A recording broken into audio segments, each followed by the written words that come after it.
Back, girls. Good afternoon. Good afternoon, ma'am. Okay, all of you had your lunch. Yes, ma'am. Okay. In this class, we'll be discussing about the concept of dictionaries. Okay, so this is the fourth concept that we are discussing in the second unit. The first one is the list, the second one is tuple, and the third one is set. And now we'll be discussing the concepts of dictionaries. Okay, so this is the first point is very important for us to understand that as of Python version 3.7, dictionaries are ordered. Okay, so the before versions of 3.7, dictionaries are unordered. So when you execute, make sure that don't get confused. Okay, so it depends on the version over here, because in the new versions, dictionaries are ordered. So dictionary is a data structure, so in which we store the values as a pair of key and value. Dictionaries are mappings, not sequences. Now here we are mapping, right? So there are two things over here. So have a key and a value. Okay. Say that the key is password and the value is the password itself. Okay. So I'm saying PWD. So PWD is the password. So I'm saying CSC123. So I'm saying CSC123. Okay. So the password is the key. So once I get to the key, then I'll be knowing what is the value of that particular key. Okay. So this is a mapping. Like we are not like how you do in the list. Okay. So in the list, like the values are identified by the index numbers. Okay. So it'll say 0th index or first index or second index. But here you don't have indexes. You will be actually mapping the key and the value. Okay, so this key and value are mapped over here in the dictionary. Okay, so you have a key and a value. So there should be a key and there should be a value associated with the key. Okay, so that's how the dictionaries work. And mappings are collections of objects that store objects by key instead of the relative position. What does it mean by relative position?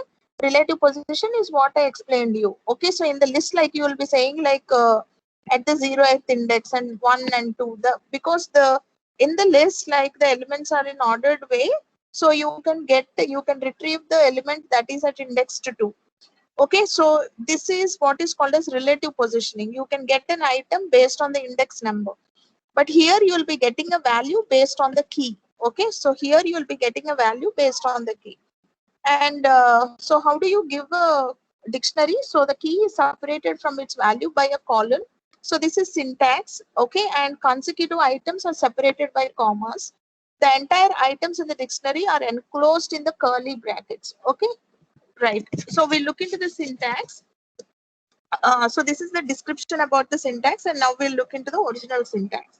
So this is the dictionary name. Dictionary name is the variable. Okay, so the name of the dictionary. Okay, right. So it can be anything which is a valid identifier. So then I'm having an equal to, and then I have put an curly bracket, open curly bracket over there. So here the entire items in the dictionary are enclosed in the curly brackets. Okay. So for the list, you're putting it in square brackets. Then tuples you're putting in the parentheses, and sets you're putting in curly braces. Okay, but there is no key value association mapping and all in sets. But in the dictionary, you're putting in the curly braces, but key and value pair kind of mapping is there. Okay, fine.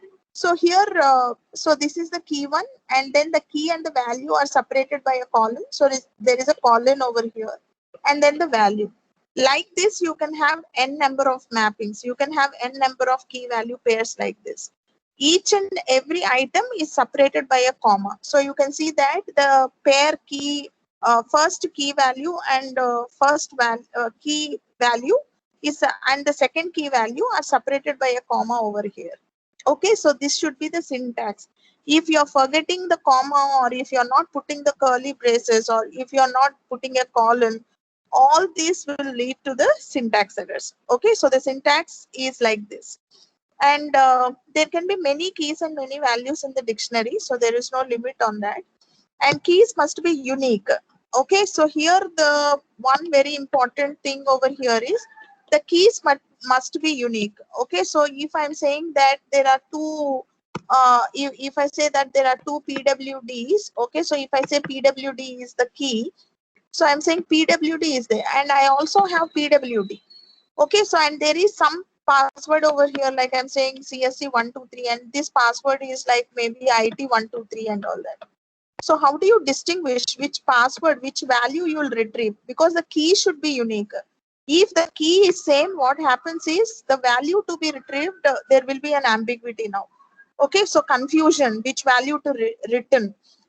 So the keys should be always unique. Okay, so this is one very important thing that we need to keep in mind. But another point is like keys are case sensitive. Okay, so if I give lowercase pwd and then uppercase pwd, then they both are considered to be different. Okay, so they are not same keys, they are different keys. So they're case sensitive. Okay, right. So you should keep all these points in mind while creating your dictionaries. And the value can be same. For example, if I'm saying marks that you obtained in Python and marks you obtained in data structures, it can be same. Okay, so there is no restriction on the values, but the restriction is there on the keys that it should be unique. Okay, so keys must be unique and immutable data types. The keys should be immutable data types that nobody can change it. Okay, and what are immutable data types? As I told you in the morning's class, that it is strings, tuples, and numbers. All these are immutable data types, so you can have them as your keys, but not list. Okay, so you cannot have list as your keys because list is a mutable data type. Okay, so this is all the description regarding the dictionaries. So let us look into how to create a dictionary. Okay, so this is how you create a dictionary. So herein I'm creating an empty dictionary.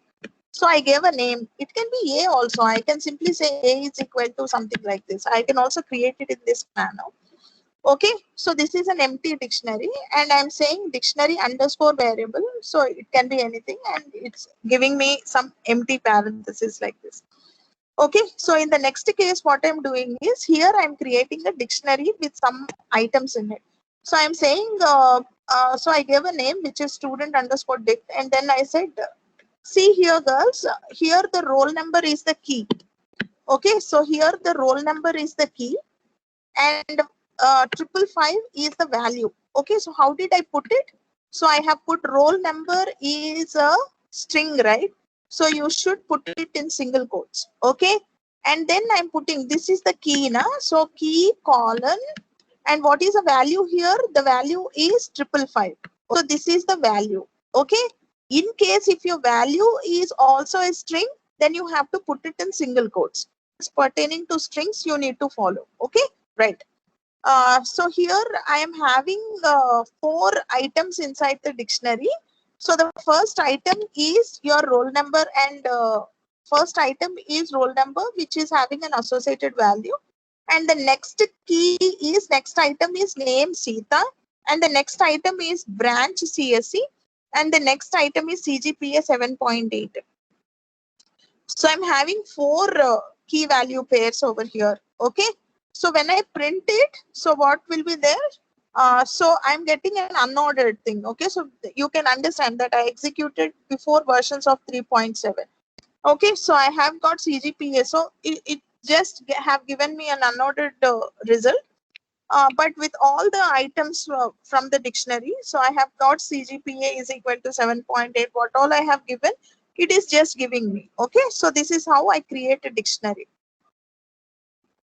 Okay, so how do I create a dictionary? Using the constructor. Okay, so we have been seeing all this in the for the set also, for the list also, for the tuple also. Even here we are seeing that. So the constructor name is dict. Okay, I just have given the list of the key value pairs over here. So what happens is, but here you can see that it's a list of tuples wherein we are just separating them with a comma, but there is no colon and all that. Who will take care of that? The dict constructor, okay, function will internally convert this list of tuples into a dictionary. Okay, right. This is tuple itself, so it is converting it. So this is what I'm getting in the output. So wherein you can see that wherein you can see that it is converting everything into a dictionary. So I got it in the format of key and value pair. Okay, so I got roll number, then I got a colon and then 555 and all that. Okay, so rather than creating it and putting it in a set, I can directly convert it, do it in the print statement as well. So I have shown you all the variants of using the dict. Okay, in the last two steps, I have directly printed. Okay, so I have created a dictionary and directly printed on the monitor without giving it a reference. Okay, so in the previous case, I have given it a reference, which is student underscore dict. Okay, in the last two lines, I didn't give a reference. I directly have put it in the print statement. Is it clear, ma, how to create a dictionary? Yes, ma'am. Yes. Okay, so now we'll see what is meant by list dictionary comprehensions. Okay, so we already know the concept of list comprehension. We know the definition that it is used for shorter syntax, wherein the computations are also done. So dictionary comprehensions are also the similar concepts, wherein there it is list and here it is dictionary. That's it. What is the syntax of this particular dictionary comprehension? The syntax is that there is a curly brackets. Okay, so because this is dictionary comprehension, but if it is list comprehension, we are putting it in the square brackets. But now because it is dictionary, we are putting it in the curly brackets. Okay, now the first what we are doing, we are giving an expression. It can be x into x or x square or whatever. Okay, so whatever computation that you require, you will be putting it in this particular expression, followed by the for loop. Okay, so the for loop will be iterating through the keys of your dictionary. And then this if part, which I have put in the square brackets. Here square brackets do not mean that it is a list. It means that it is optional. Okay, so this for is optional. Okay, fine.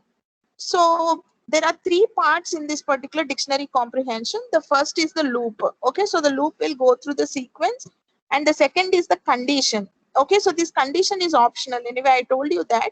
That's the reason why I have put it in the square bracket. Okay, so square bracket here in this particular context, square bracket do not mean that it is a list. Okay, so it means that this particular part of if inside the dictionary comprehension is optional. And then we have the expression. Okay, so expression is the computation that we want to perform and create a dictionary. Okay, so based on this computation, new elements will be created and those elements we want to put it in a dictionary. Okay, so that's what we are doing. Now, what is the role of this if condition over here? So if condition is optional. Say you want to say that I have given a range here, like I am saying from 1 to 6, right? It means that I am taking the elements till 5. Okay, so what are the elements in the sequence that I am considering? 1, 2, 3, 4, and 5. So say I just wanted to consider only the even numbers for this particular dictionary. So I can give a condition there. Okay, so if x is x mod 2 is equal to 0, or then only I'll be considering. Okay, so I'll be deciding what elements in the sequence should be considered for the computation and what elements should not be considered for the computation. So that I'll be giving in the if condition. Okay, so if condition is optional, and if you are specifying, okay, so only those values in the sequence are evaluated using the expression. Okay, right, which satisfy the condition. The elements which do not satisfy the condition, they'll not be computed. Okay, fine. So that is optional. If you want to, you can just have it. Now coming to this particular example, so I have a student dictionary wherein the computation is that I want to do, so this is a dictionary, right? I just have to generate a key value pair. So that's why what we are doing, I have put here x colon, okay, x colon 2 into x. So this is the expression that I have. Now, what is the range over here? I'm showing you the tracing of this particular program. I want all of you to listen to me very carefully. Now, this is the computation, which is x colon 2 into x. The computation is 2 into x. Okay, so why I have put x colon 2 into x is this x will become my key and this 2 into x will become my value. Okay, so X will become the key and this 2 into X will become the value. And then after that, I am having this for X in the range. So what is the range over here? The range is 1, 2, 3, 4, and 5. So next is the for loop. Okay, so what is there in the for loop? So we are asking, we want to iterate the for loop to through the sequence, which is 1, 2, 3, 4, 5. So initially, what will be the value of X? The value of X will be 1. Okay, so 1, what it will do, X is equal to 1. So 1 colon, then 2 into 1, which is 2. Okay, so this computation is complete. So I have got the first element in my dictionary. So I got the first element in my dictionary, which is 1 is to 2, which is 1 colon 2, where 1 is the key and 2 is the value. So what happens now? X goes to the next iteration. X goes and takes the value of 2. Now the computation is that X, which is 2 colon, now 2 into 2, which is 4. So I got the next key value pair for the dictionary. Okay, so which is 2 colon 4. Now X goes to the next iteration wherein it picks the value of 3. So X is equal to 3 now. So what happens? The computation is like I'm asking it to put in this format, like X, which is 3 colon, and then 2 into X, which is 2 into 3, which is 6. So I got 3 colon 6. Okay, so the next pair I got. And after that, we are going, X is taking the value of 4. So I have 4 is to 2 into 4, which is 8. So I got 4 colon 8. And X is taking the value of 5 in the next iteration. And then 5 is X, 5 colon 2 into 5, which is 10, right? So I have got this. And the sequence is over. So what happens is this for loop will break. And in the next statement, I'm asking it to print the student dictionary, which is a reference to this particular object. So it is giving me the key value pairs, which have been generated by my dictionary comprehension. Is this program clear to my class?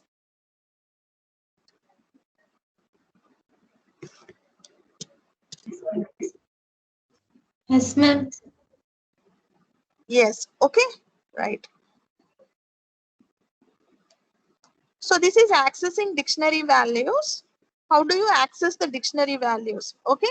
Fine. So I have a dictionary over here. So roll number is 555, name is Sita, branch is CSE, and CGPA is 7.8, and so on. Okay, and I have used the print statement to print the dictionary.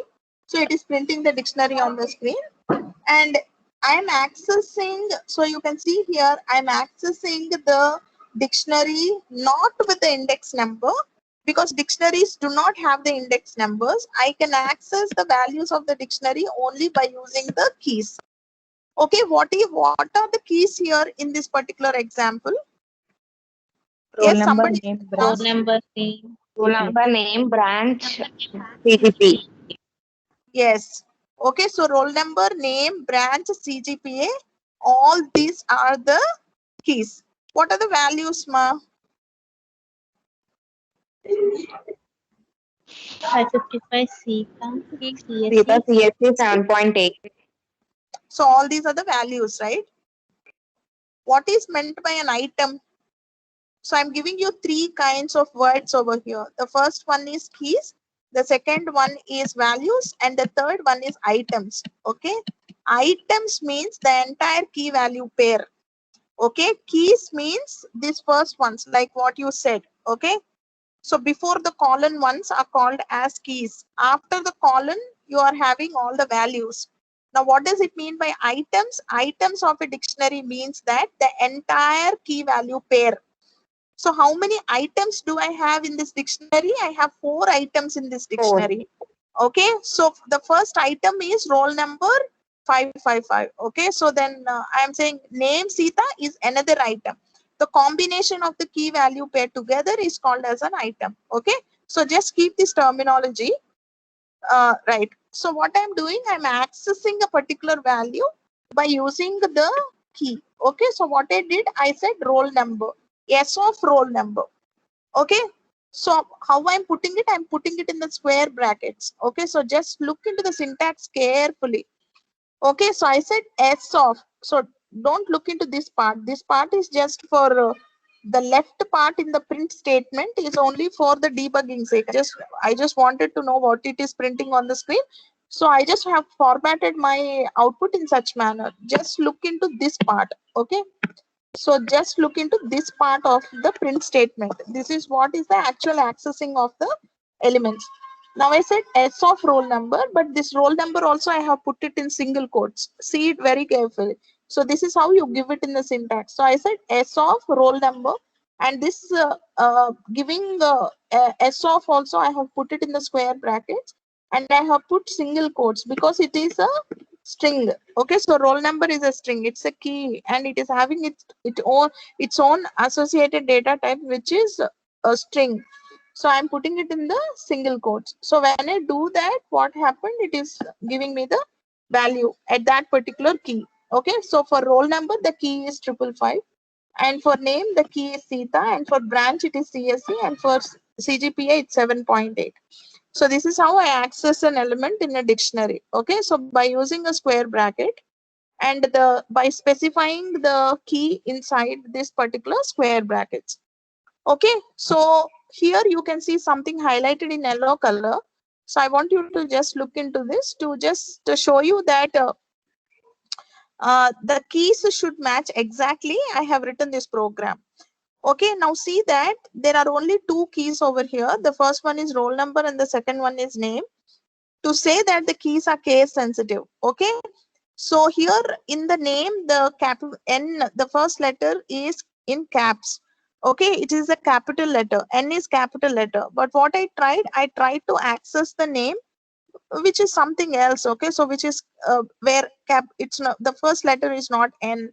The name is not matching. Maybe I mean in English maybe it is same, but actually in programming languages it is not same. They too are identified by your computer as two different identifiers, as two different keys. Okay, so that's why it's giving me an error. So whenever you're accessing the elements in a dictionary, so make sure that the key is exactly the same, because keys are case sensitive. Okay, so I hope everybody understood how to access dictionary values. Yes. Yes, ma'am. Yes, ma'am. Yes, ma'am. Now let us look into adding and modifying dictionary values. How do you add and modify the dictionary values? So I have taken a dictionary over here, which is S is equal to some roll number and name, and then I'm printing it. Okay, so this is the outcome of this print statement. And in the next case, I'm making a new entry. Okay, so I'm making a new entry. How do I make a new entry? So this is what is called as adding. So how did I do? So I'm adding a new entry, so which is CGPA. Okay, and then I am saying is equal to 8.9. So the value I have given it on the right side. So I said S of CGPA. Okay, so it is a string, so I gave it in single quotes. So I'm saying S of CGPA, and then what I'm doing, I'm giving the entry. Okay, the value over here, which is 8.9. So this is a new entry. And in the next case, what I'm doing is I'm making modifications to a value of a particular key. So Sita is there. I just have changed the name to Radha. Okay. And then I have printed the set for you, printed the dictionary for you. So you can see the modifications inside your dictionary. So the CGPA new key value pair is added into the dictionary, and the name, the value associated to the name has been modified. Okay. So with a very simple syntax, you can add key values into the dictionary and also change the values of a particular key over here. Okay, right. So this is adding and modifying dictionary values. Okay, the next concept is deleting dictionary values. How do you do it? Okay, so we are having the del keyword. Anyway, you know what is the purpose of the del keyword. So here what we are doing is I have a dictionary over here, and then I have printed it. Okay, so this is the initial dictionary before modification. So I want you to actually process like what happened to the dictionary. That's why I'm printing the dictionary before making any modifications to it, so that it will be easy for you to grab the essence of the concept. So in the next line, I have said del s of name. So what will happen? Name will be deleted. Okay, so name, the pair. Okay, so the whenever you're deleting, I'm saying del s of name. So the value also will be deleted because both are like mapped, na? So there is a mapping between key and value. So automatically the value also will go off. When name is not there, there is no purpose of Sita also. Value also. Okay, both will go off. And when I printed it, so you can see here that s is equal to, it's something like this. So by using the del keyword, you can actually remove a key value from the dictionary. Not only that, you can delete the entire dictionary also. Okay, so for example, if you just wanted to clear the entire dictionary, like not taking off one by one. Okay, so here by using the del keyword, what I did, I just have taken one pair out of it. Okay, but if I want to clear off the entire dictionary, I don't want anything to be there in the dictionary, I'll be using the clear function. Okay, so to delete all the items, so I already told you what does item represent. Item represents both key and value, right? Okay, so to delete all the items, we can use the function clear. Okay, and to delete the entire dictionary, you can simply say del of s. Okay, so when I say del s, what will happen? If I say del s, what will happen? This statement will remove the entire dictionary. Even the object will not be there, but clear will keep the dictionary. Okay, so clear will keep the dictionary, but it will keep an empty dictionary. That's the difference between clear and del. This is there in all the concepts that we have seen so far. So this is an interview question also. What is the difference between del and clear and remove and all that we are seeing right from the beginning? So it is very important. Del will actually delete the entire object. Okay, so nothing will be there. So if you try to access S, it will say that I don't know what is S itself. But if you are clearing and trying to access S, what will it show is the object will still exist but without no values. So there will be an empty dictionary existing. Object will be there. Okay, but in del S, what will happen is the entire object will be deleted. Okay, so in this particular example, what did we see? In this example, we have seen how to remove a item from the dictionary, and also we have seen how to remove all the items from a dictionary, and also we have seen how to delete the entire dictionary. Okay, so these three things we have learned from this particular program. Is this program clear? Yes, ma'am.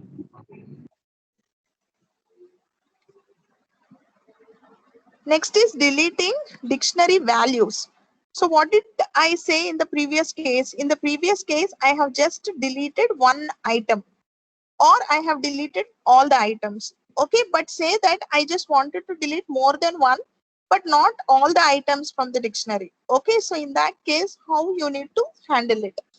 So here I'm deleting more items, not one item. I'm deleting 2 items or 3 items from the dictionary, but I'm not, to remove all the items, I'll be using clear. But here I'm just removing 2 items from the dictionary. So I have 3 items over here: roll number, name, CGPA, and all that. I have printed this on the screen for you. So this is what is our dictionary. And what I'm doing here is, since there are 3 items here, I want to keep the roll number, but I want to remove the name and CGPA from the list. So here I'm deleting, I'm performing the delete on the dictionary more than one times. Okay, so generally, according to the previous case, what you have to do, you just have to say del of s of, then you have to say roll CGPA, and then do the same operation, say del of s of, then you say single quotes lo name and పెట్టేస్తే the name also will be deleted. So you can do that. Okay, so like how you have deleted one item in the previous example, using the same example, same kind of syntax, you can apply it on CGPA and you can apply it on the name individually, so that the both items will be deleted from the dictionary. Say that I'm having 100 items in the dictionary and I want to remove 50 items from the dictionary. So writing 50 del statements will be very tedious for me. So what you can do, you can actually do it by using the for loop. Okay, so you need to extract. Okay, so you need to extract the list of all the items that you want to delete. So here I'm saying I want to delete name and CGPA. So then I'm turning a loop. So I'm saying for I in X, and then I'm saying del of S of I. So I hope this program is clear to you, or do you want me to? Okay, let me explain it to you in detail. So from this particular program, I have three items, right? I have roll number, name, and CGPA. What I want to do, I want to delete, okay, name and CGPA from the dictionary. So what I'm doing, I'm creating a list, okay, so wherein I am writing the keys of these particular items, which I want to delete from the dictionary. So what I want to delete, I want to delete name. So I'm saying name and I'm putting CGPA. Okay, so I am putting CGPA. Okay, right. So now what I'm doing, I'm turning a for loop. So I'm saying for I in X. Okay, so what will X hold now? X will hold the name.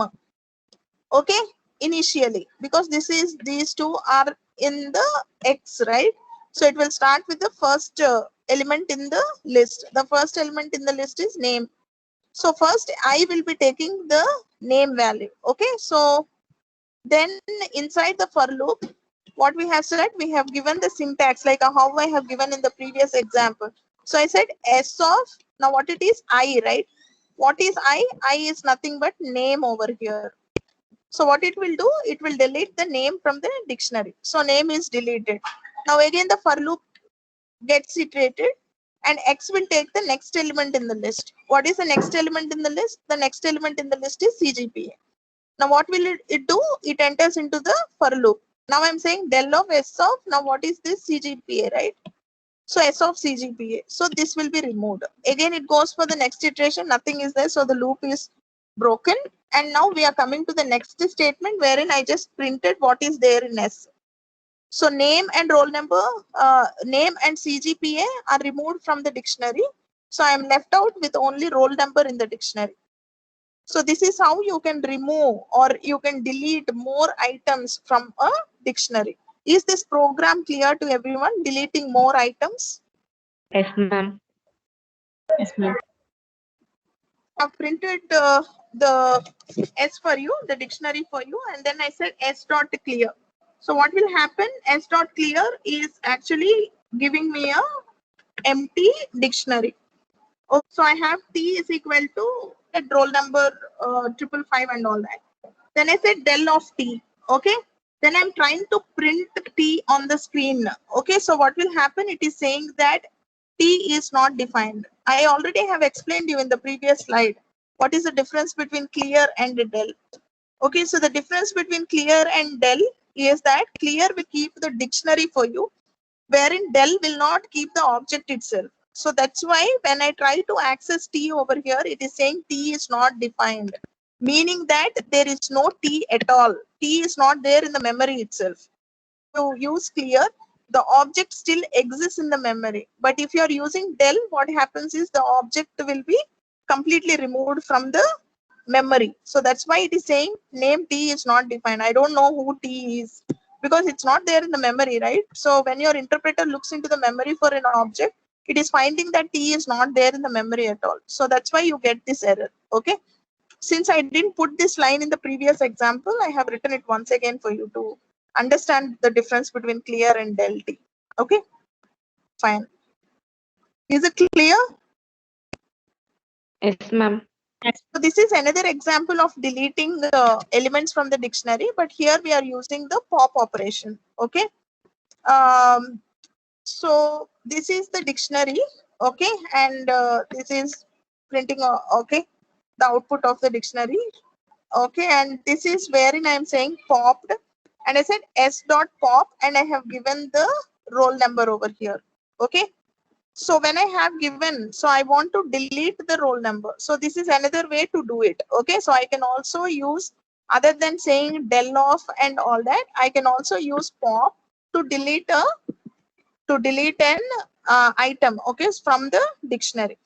Okay. So I'm saying roll number. So when I pass roll number, it is deleted from the dictionary. So when I printed it, so you can see here in the output, like it is not having roll number. Okay, so roll number is deleted from the dictionary, and also this pop is having a return type. So what it is returning? It is returning. Okay, so it returned for us. What it returned? It returned the deleted. Okay, so it returned the deleted value. So what is the value that it has deleted? 555. Okay, so it is showing me the deleted value. Okay, right. I hope you understood this. Okay, so I'm saying s dot pop roll number. So what it is saying? Pop to the value. So it is showing me the value that it has deleted. Okay, in the next case, look into how what output you are getting for a particular method, and it is very important for us to process that. Okay, so that you don't make mistakes in your MCQs and all that. So what is pop returning? So pop is a method, okay, which is used to delete an item from a dictionary. So pop will take one argument. Okay, so pop will take one argument. I'll talk about the other arguments also. As of now, it is taking one argument. Okay, and this argument is the key. Okay, so what is the argument? We are giving the argument key. Now what it is showing? So what it is returning? It is returning the value. So is the pop method clear to everyone? So what is pop method? Pop, what is the description of the pop method? The pop method is used to delete an item from a dictionary. The pop method will take one argument. Okay, so what is this argument? This argument is the key. And pop method will return something. What is the return of the pop? Okay, so which is nothing but the value associated with the argument. Okay, so associated with the key, because the argument is the key itself. So the associated value, it will be popping it up. So that's what you can see over here. Okay, so you can see that it is popping. It is saying popped 555. I just wanted to show you this. What is the return of the pop? That's why I have put it in the print statement here. And then I have printed S. Okay, so in S, you can make an observation that roll number is not there. Okay, so that item is completely removed from the set. Set has completely removed from the dictionary. And the dictionary is now without roll number. Okay, and in the next line of the program, I have used pop without arguments. Okay, because you can use this pop without arguments. Okay, so for the list and all that, but here you cannot use pop on the dictionaries without arguments. So what it is saying? So it is throwing me an exception. Okay, saying that pop expected at least one argument, but it just got nothing. Okay, it got 0. So it is saying that you for sure have to give arguments into the pop method. Is this pop method clear to everyone? Yes, ma'am. Okay.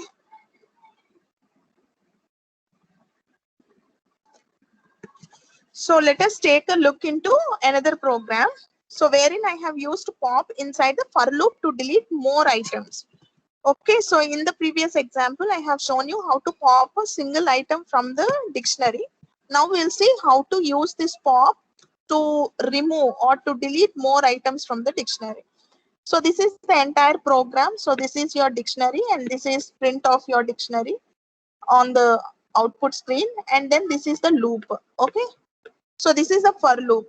Okay, so in the previous example, what did I do? I have taken a list of the keys. I have put it in X, and then I have iterated through X. But here I'm directly taking, because there are only 2 items. So I'm directly taking it in the range, in place of range, in place of list, I'm directly taking it. So I'm saying for I in this one. Okay. So it will iterate in the same manner. So what will happen? So I initially will take name. So in the for body, what I said s dot pop of I, right? Meaning that pop of name. So what it will do? It will actually remove this and it will return the value. But since I'm not catching the return type, I'm not catching the return value because I don't need it. If you need it and you want to process it, you can actually assign some other variable there, because it is giving me a string. You can take a string and you can say r is equal to or something, and you can use this particular variable also. But here I don't require it. I'm leaving it like that. So in the next iteration, what it will do, it will take the next element in the sequence, which is CGPA. And then I said S dot pop of CGPA. Now what will happen? CGPA will go off from the item, will go off from the dictionary. Okay, so there is nothing in the sequence left. So now it will come to this print statement wherein it will print the dictionary for us. In the dictionary, now you can see that name and CGPA items are not present because they are deleted from the dictionary. So I just have roll number in the dictionary. Okay, so this is how you can delete more items from the dictionary. Okay, you can also use, I have shown you two variants of how to delete more items from the dictionary. One variant is where I have used del and all that. Second variant is where I'm using a pop function. Okay, fine. So I told you in the previous case. Okay, so I don't know how many of you observed this, but I said like there are more arguments also. I'll tell you in the next slide, Annano. So I told you that I'll tell you in the next slide regarding the other arguments, because it's saying expected at least one argument, meaning that it can have more than one arguments also. So I just wanted to tell you that it can take two arguments, and the second argument that the pop takes is the default value. Okay, so the second argument is the default value. So if, for example, if key not found returns the default value. Okay, so I'm trying to delete something from the dictionary wherein I have given the key value. The key value I have given is city. Is city there in the dictionary? City is not there in the dictionary at all. The keys in the dictionary are roll number, name, and CGPA. There is no city key in the dictionary. Okay, so what it will do, it is returning a -1 for me on the output. Okay, so you can see that it is returning -1. Okay, now if the key is found, what it will do, it will simply delete it. Okay, if it is not found, you can also associate it with the default value like -1 or anything. So in the next case, I also showed you like I can also put a string. I just have put -1 because negative and positive are something we just associate with found and not found. So that's why I have given -1, saying that thinking that it is not found. But if -1 can represent something else in your program, then it is not good. It's not good programming to give -1. So in that cases, you can write a text. Okay, so you can write an error message like thing. Okay, so you can say key not found. So you can see that if I am using this statement, what it will do in the output, it will say in place of -1, it will say key not found. Okay.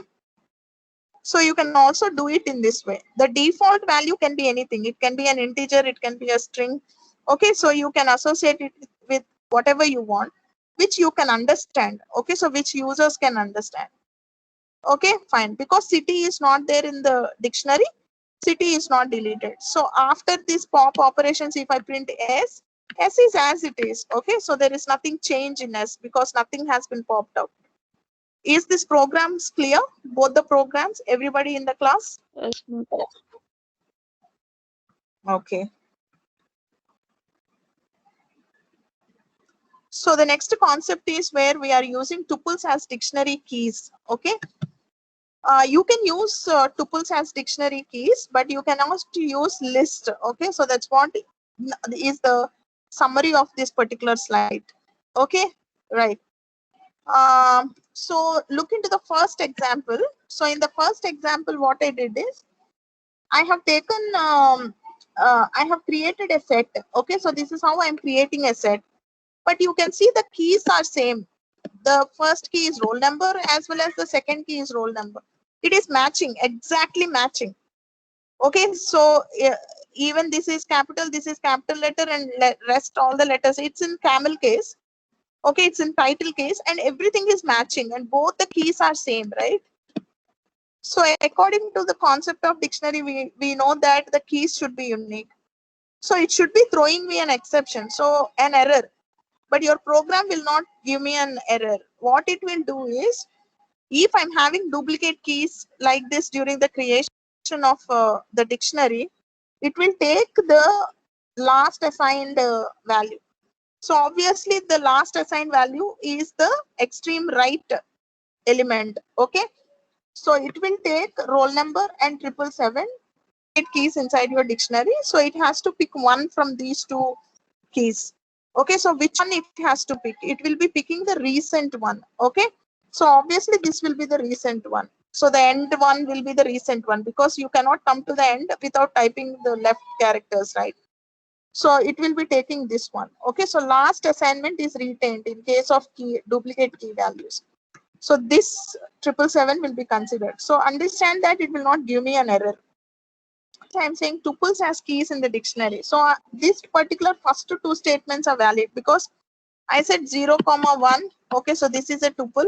I have explained you this concept when I discussed tuples. I said like tuples are generally taken like the coordinate values, x and y coordinate values. I gave you this as an advantage. When I discussed advantage of tuples, I told you. Okay, so to like keys inside the dictionary. What can be the keys? The keys can be like xy coordinate like this with some associated value over here. So 0 and 0 represents the x coordinate and the y coordinates.